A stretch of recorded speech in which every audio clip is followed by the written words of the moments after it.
Hey everybody, welcome to Digging Deeper Jazz Videos. Jeff Antoniuk here. Hey, thank you so much for tuning in. Those of you that have tuned in before, we're into our 80th video or so here on the channel, and this is 40 something in the Digging Deeper Jazz series.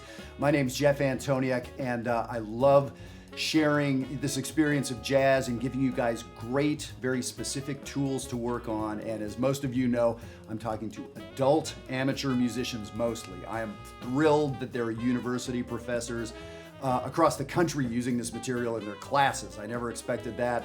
But this is for adult players who don't have access to great information, or if you have information, how to parse it and how to get organized with it. So you're the folks I love talking to, and these videos, as always, are for all instruments. So today we've got something very different for you, and this is something I wanted to share with you. A gentleman that I know runs a great channel and a great documentary series on the creative process. It's called ArtLife, LifeArt. And you can see the link to where you can find Lorenzo Wilkins. And he's done some really, really fascinating work, and it's all about living a creative life. What does it mean to live a creative life? And investigating that from all sorts of angles. It's very interesting. Anyone tuning in, if you watch this video this far, this is something you think about. This is something that thrills you, right? And I'm here to say that even as an amateur, somebody playing in the basement halfway across the world from where I am right now, you're engaged in creativity. You don't have to be special to be creative. I don't think. I know that to be true. You don't have to be famous to be creative. You don't have to play an instrument or hold a paintbrush to be creative. That's the kind of stuff that Lorenzo loves talking about. So he very kindly asked me to be involved in one of his documentaries. So he did a little piece that features me and some of my playing and some thinking. So that's what we have coming up. So I'd love to turn you loose on this. I'm glad to introduce you to Lorenzo and his work. I hope you continue watching. Check out the documentary he did here on me. It's just a short little 10-minute thing. And I hope you enjoy it. And most especially, I hope it gets the gears turning for you to understand that all human beings are wired for creativity. We all do this. We all can do this. And that's the biggest message I want. So here we go. Art, life, life, art.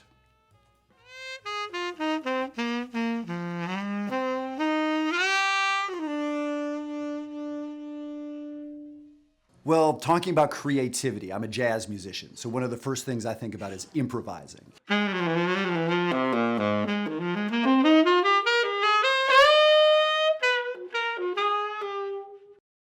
For those that don't know, when we're playing a jazz solo, we're making it up as we go along. And the thing is, what I'm doing right now, talking, I'm making this up. I've talked about improvisation a lot of times, but I haven't used these words in this order. So as far as I'm concerned, human beings are wired to be creative. We're wired to solve problems in the moment. So I think that's a lot of it. I'm improvising right now. And the reason I'm able to do this, I know what language I'm speaking. I can improvise really well in English. I'm terrible at improvising in German. Can't do it, right? Doesn't mean I'm not a good guy or a smart guy. It means I don't know the language. I can also talk all day long about jazz and improvisation because I know the topic. I can't talk very much about dairy farming because I don't know anything about dairy farming. So when I know the topic and when I'm comfortable with the language I'm speaking, I can go.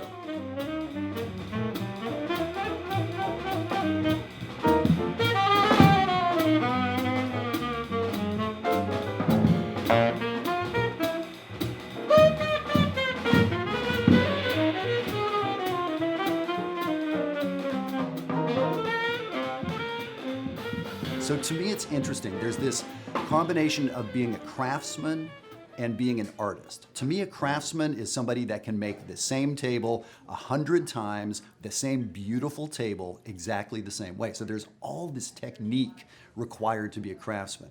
To be an artist is interesting. You don't want to make the same table 100 times. That's not being an artist. So you have to bring something new to it every time to be an artist, right?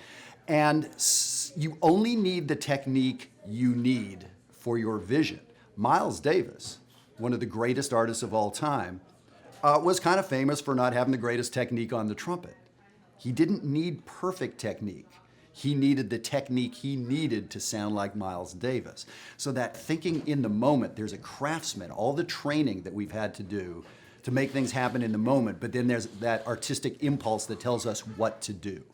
And so as far as I'm concerned, painters can be artists, but there's a lot of painters who are not artists. They're craftsmen, right? You can play the saxophone in an artistic way or a craftsman kind of way. Many of the jobs that we think of as non-artistic jobs, there's art in there when you have the right headspace about it. So I'm from Western Canada. So as a little kid, I took piano lessons just because that's what you did when you were a little kid in my family. So I started taking piano lessons. And when I got to junior high school, 7th grade, it was time to pick a band instrument. And I came home and said, Mom and Dad, I'm playing drums. And they said something like, hell no, you're not. It was something like that. And they said, well, hey, you know, your cousin's boyfriend in high school plays the saxophone. Remember we went to that concert? They took me to see a concert. And it was awesome. It was actually one of the best high school bands in the country at the time, luck of the draw. And so they kind of steered me into playing saxophone because they thought it might be a softer instrument. It's not really, but they thought it might be. So that's how I got into it. I didn't like jazz. Or I didn't know what it was. The first couple times I heard it, it's like it didn't really speak to me, but it was better than that crappy classical music I was playing. That's what my little knucklehead 14-year-old brain said, like, this isn't hip, but it's hipper than what I've been doing, so I'm gonna do that. So I found myself playing jazz, and I found myself getting interested in jazz. And then I found the styles of jazz that I liked at the time. And it was more electric fusion-y kind of stuff in the late 70s and early 80s. And so that's sort of how I got into jazz. It was really quite by mistake, I think. And I learned to love the style as I went on. And that was kind of it. When I graduated high school, I was going to be a physicist. 100%. I loved math and science, and that's what I was going to do. And I took a little last-minute change, and I thought instead of going right to university to study physics, let me go to the college in town and just do 1 year of music, get it out of my system, and I'll go and do science. And I didn't realize you don't get music out of your system, it gets further into your system. And so that's what happened. So 1 year became 2 years, and next thing I knew, I went to the University of North Texas as a jazz major, and ended up with a master's degree and everything else.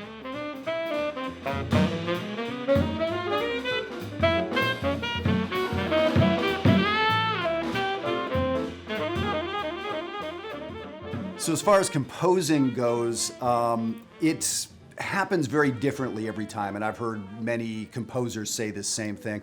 Sometimes I'll be practicing saxophone and something just comes out that catches my ear, something I haven't played before, or maybe I've played it 10,000 times, but today it caught my ear.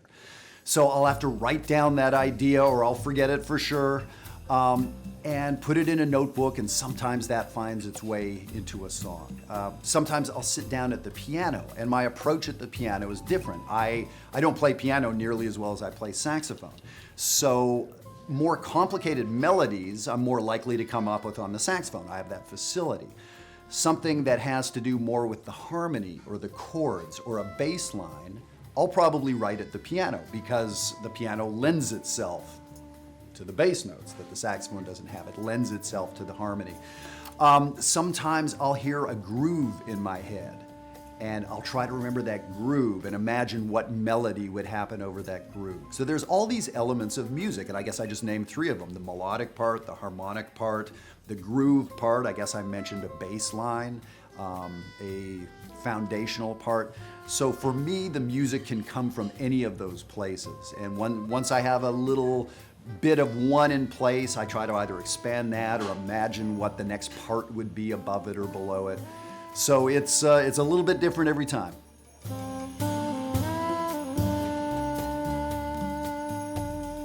So the group dynamics is endlessly fascinating. There are some jazz soloists. The first person that came to mind is Charlie Parker. And Charlie Parker would play Charlie Parker independent of what was going on behind him. He was just so ridiculously bad, almost no one could keep up to him. So he was a soloist, like he was up front saying his thing. The way jazz progressed since then, it's become more and more communal. So I'm not like Charlie Parker in a lot of ways. And one way is I am most comfortable when I'm part of a team. Even when it's my solo, I want to hear the bass and the drums and the piano or the guitar, whoever's behind me. I'm really counting on them helping me play my solo. I'm listening for a rhythm that the piano player may play as they comp. And that rhythm is immediately going to make me hear something different. It's going to make me hear what I thought I was going to play in a different way. Or I'm going to say, oh man, that was way cooler than what I was going to play 1 second from now. Let me get on that. And then when I play that, the piano player notices like, oh, hey, Jeff picked up on that. What does he think of this? And so now my solo isn't so much about Jeff being out front, being the soloist. It's about this conversation. So I'm talking to the piano player now. But the drummer's listening to all of this, and he's got something to say. And so he plays something. Bass player, she heard all that too. And so it becomes this amazing thing. And now, like in a conversation, if everybody listens too closely and comments on everything always, it's a mess. We're chasing each other around, everyone's talking over everyone, and we're repeating each other's words. That's no good at all. That's not a conversation. So the great players know what to say when. They know when to nod their head, they know when to interrupt. They know when to kick me in the butt, they know when to relax. So that's the great part. And when you see jazz musicians on stage, they're playing and all of a sudden they break into laughter. What the heck was that? Or they smile at each other. What was that? It was some subtle little thing that somebody heard, that somebody commented on. Sometimes it's humorous, sometimes it's like, man, you're a bad cat. I had no idea you heard that.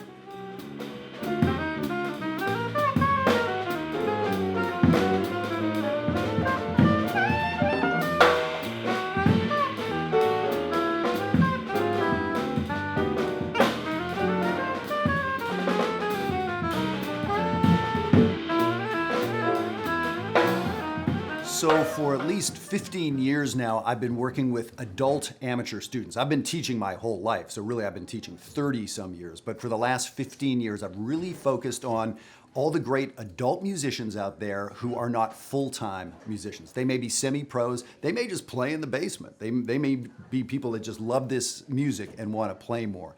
And just luck of the draw, I started working with these folks, and it became really fascinating. These are the most passionate students I've ever had. And I'm talking about, I've taught college and grad students, and I've taught hotshot high school kids and everything else, and nothing against any of them. But my adult students have more passion than anyone I've ever met. This music, these adults have really decided the last 2/3 of my life is gonna be jazz and saxophone or guitar or vibraphone or whatever. That's a big deal. Some people pick football to be the thing they love to do. Some people pick fancy bottles of wine. Well, these people pick jazz. And the passion is what any teacher wants. I don't care if I'm talking at a very high, complicated, fancy level, or if I'm talking at an introductory level. To me, it's all good. All I want is passion.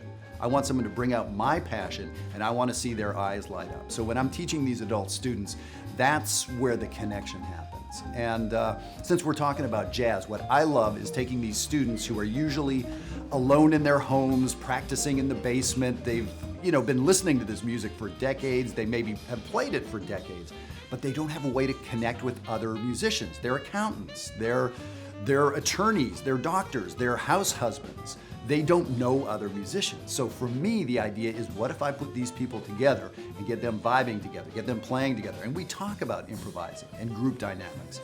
We talk about how to be a craftsman, and we talk about how to be an artist. And once that starts happening, that's where the real magic happens. And that's my favorite kind of teaching, and it's where I've kind of taken my teaching in the last couple of years, and that's really a lot of what I do.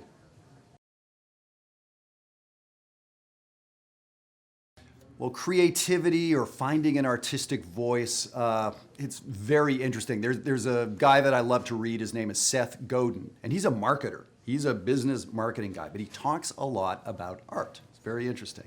And one of the things he says about art is it's generous. Art is always generous. It's about not expecting anything back. You would do it even if there was never ever going to be a dollar coming back your way.